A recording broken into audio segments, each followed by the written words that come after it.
এই অঙ্কগুলা প্রায় সবগুলা সেম একই রকম।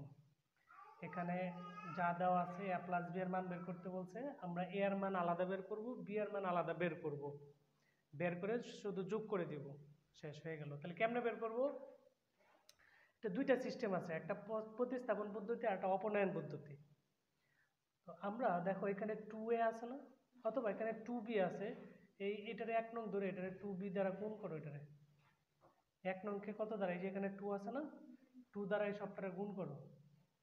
দেখো আমি যদি সমাধান করি, যে 1 নংকে আমি এখানে 2 আছে না, 2 দ্বারা গুণ করব, তাহলে গুণ করলে কি হবে? 4a minus 2b equal to 8 দোকানে 16 হয়েছে। আচ্ছা, এটার সাথে এটা কি করব? দেখো a minus 2b equal to 4। এখন এটা যদি আমরা বিয়োগ করে দিই, তাহলে এটা মাইনাস হবে, এটা কি হবে? প্লাস হবে, এটা মাইনাস হবে। দেখো এটা প্লাস 2b মাইনাস 2b কাটা, এখানে থাকে কি 3a, 4টা থেকে 2টা আগে লেখা 3a, এখানে কি থাকবে বলো? 16 থেকে 4 বিয়োগ দিলে 12, তাহলে এর সমান কি হবে বলো? এটা উপপক্ষে 3 দ্বারা ভাগ দেবো, 3 4 এর মান 12। এ এর মান যদি আমরা এখানে বসায় দিই, তাহলে বি এর মান বেরিয়ে যাবে।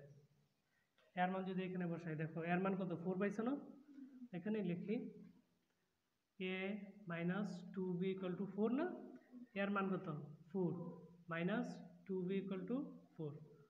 এবার এই 2bটার এই পাশে নিয়ে যাও, 4 মাইনাস 4 ইকুয়াল টু 2b, তাই না?